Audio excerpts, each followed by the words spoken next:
देखिए, दुष्ट लोगों का स्वभाव होता है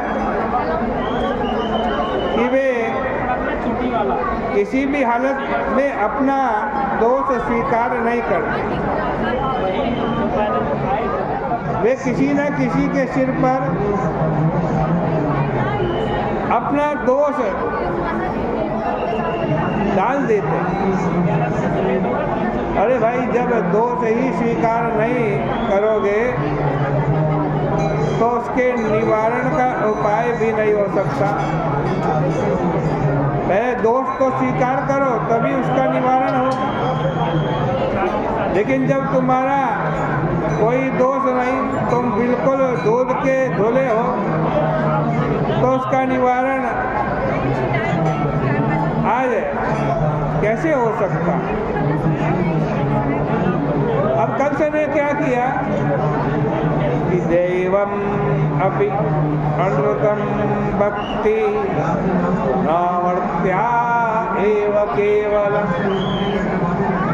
कंस ने कहा कि केवल मनुष्य ही झूठ नहीं बोलते, देवता भी झूठ बोलते।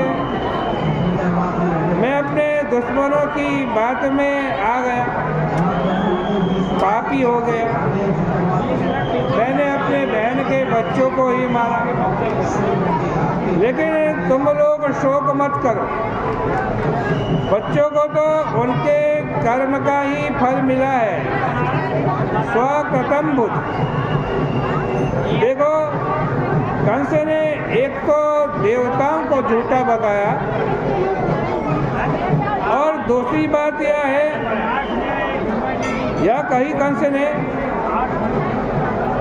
कि तुम्हारे बच्चों का प्रारब्ध ही ऐसा था। उसने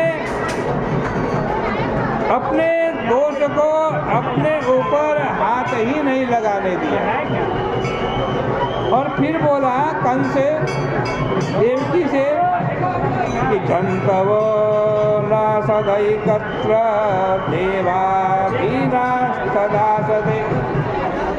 अर्थात जंतव सदा न साहसते अथवा जंतव एकत्र न साहसते। संसार के प्राणी हमेशा नहीं रहते, कभी रह भी जाए तो साथ साथ नहीं रहते।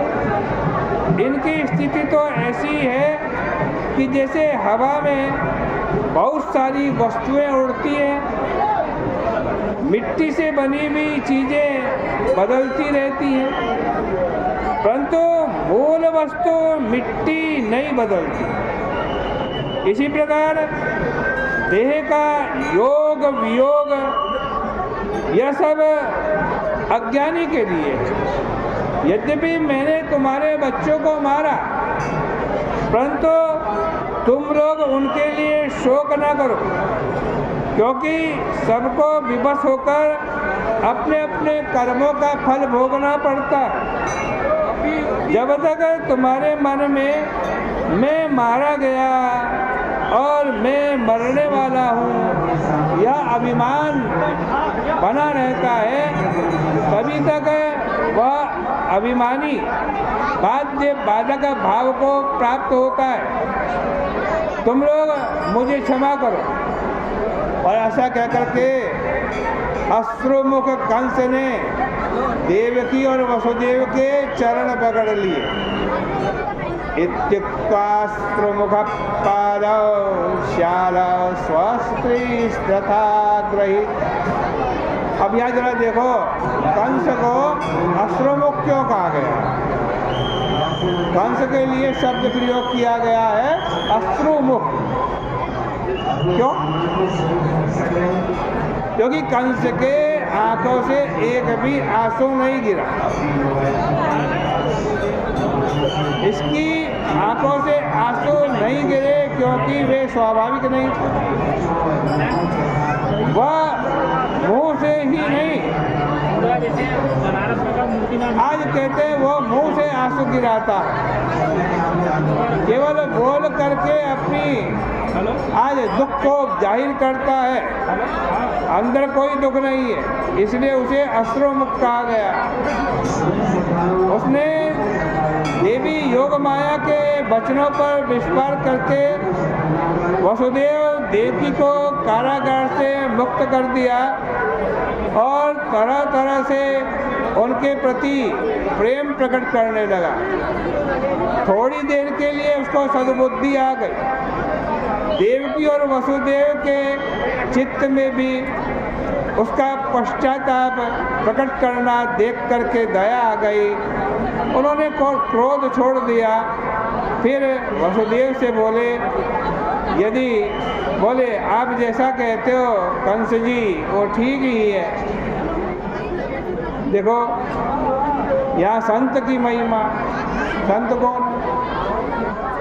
वसुदेव जी को दुख है, उसके बेटे मारे गए, उनकी बेटी मारी गई, फिर भी वे धैर्य धारण किए हुए हैं।